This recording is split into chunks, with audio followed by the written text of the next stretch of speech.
بسم اللہ الرحمن الرحیم۔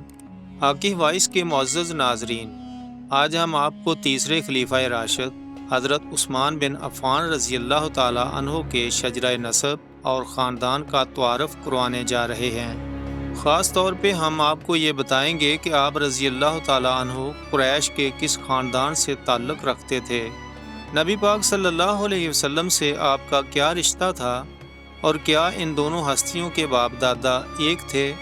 ابو سفیان اور یزید کے علاوہ آپ صلی اللہ علیہ وسلم کے چچا حضرت حمزہ رضی اللہ تعالیٰ عنہ کا کلیجہ چبانے والی ہندہ سے آپ کا کیا رشتہ تھا۔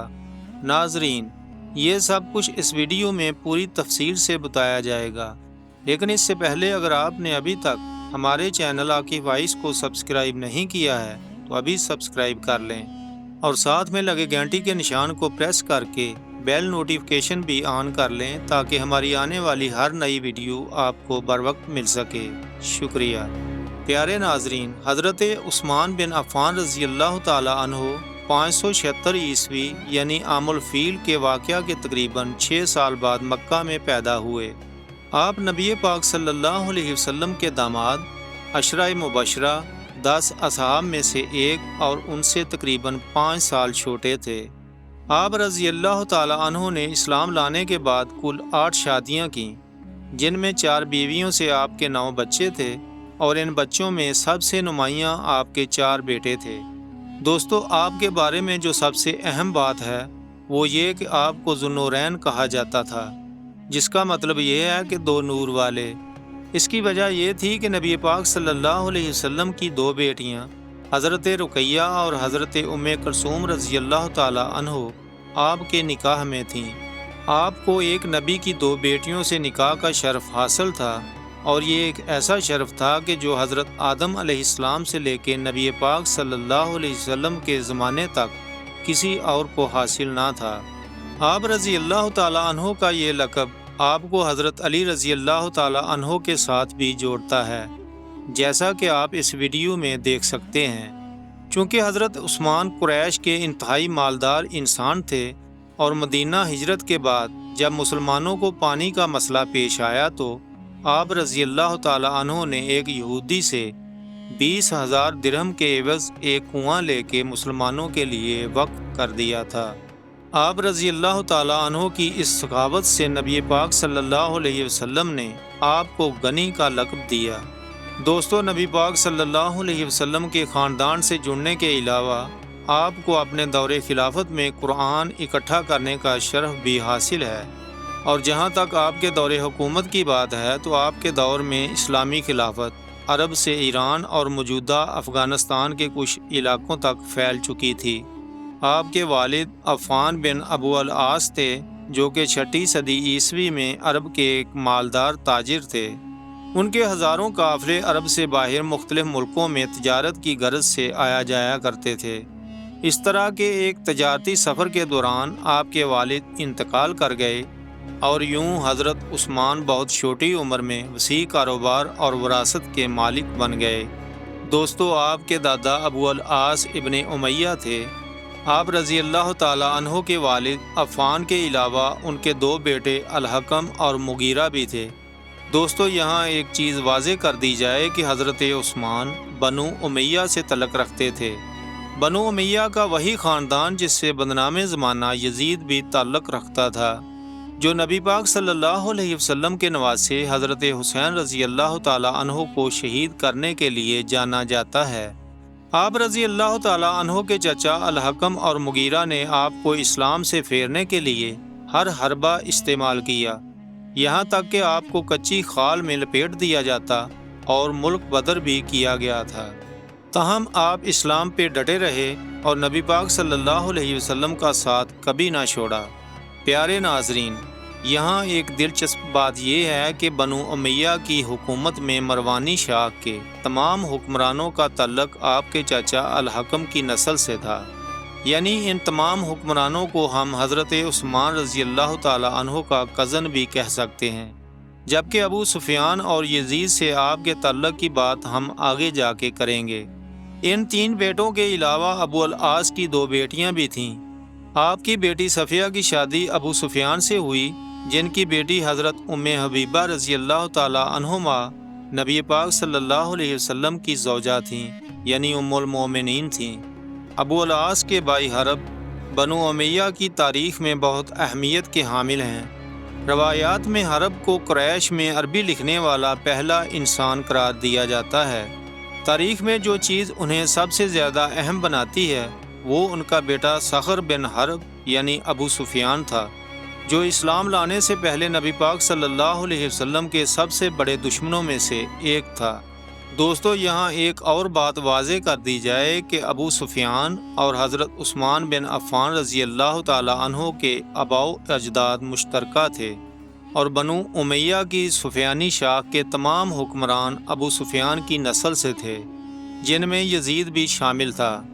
حضرت عثمان غنی رضی اللہ تعالی عنہ کے شجرے میں مزید پیچھے جایا جائے تو آپ کے پردادا امیہ بن عبد الشمس آتے ہیں، جو کہ قبیلہ بنو امیہ اور اموی سلطنت کے تمام حکمرانوں کے جد امجد مانے جاتے ہیں۔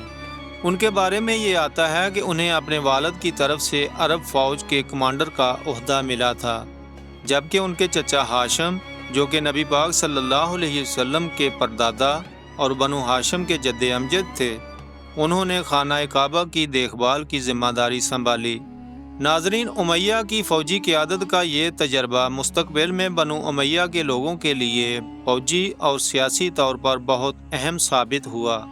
اس کے علاوہ اس پوزیشن نے بنو امیہ کی مختلف عرب قبائل کے ساتھ معاشی اور فوجی اتحاد کرنے میں بہت مدد کی، جس کی بدولت یہ قبیلہ عرب میں بہت طاقتور قوت بن کے سامنے آیا۔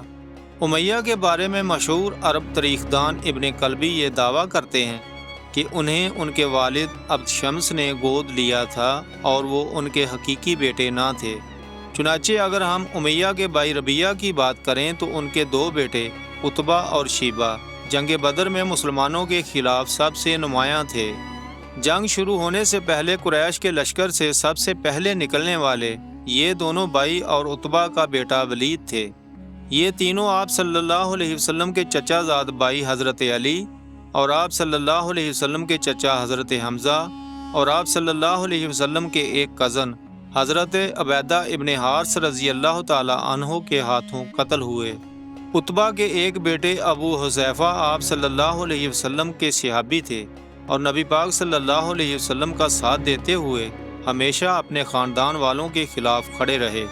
ان کی بہن ہندہ ابو سفیان کی بیوی اور حضرت معاویہ کی والدہ تھیں، جس کے بارے میں یہ آتا ہے کہ اس نے جنگ احد کے بعد شہید حضرت حمزہ رضی اللہ تعالی عنہ سے اپنے باپ عتبہ کے قتل کا بدلہ لیتے ہوئے ان کا کلیجہ کچا چبایا تھا اور ان کے جسم کی بے حرمتی بھی کی تھی۔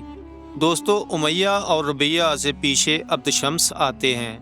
یہ نبی پاک صلی اللہ علیہ وسلم کے پردادا حضرت ہاشم کے سگے بھائی تھے۔ اسلامی تاریخ میں یہ دونوں شخصیات انتہائی اہمیت کی حامل ہیں، کیونکہ عبد شمس سے بنو امیہ اور حضرت ہاشم سے بنو ہاشم یعنی کہ نبی پاک صلی اللہ علیہ وسلم کا خاندان چلتا ہے، تو اس حساب سے ان دونوں قبیلوں کو ہم کزن قبیلے بھی کہہ سکتے ہیں۔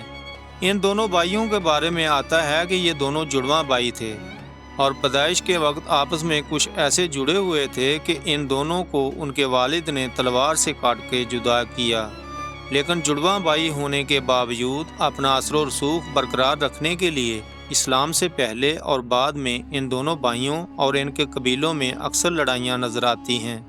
ان سے پیچھے حضرت عبد مناف آتے ہیں، جن پہ آگے حضرت محمد صلی اللہ علیہ وسلم اور حضرت عثمان رضی اللہ تعالی عنہ کا شجرہ نسب آپس میں مل جاتا ہے۔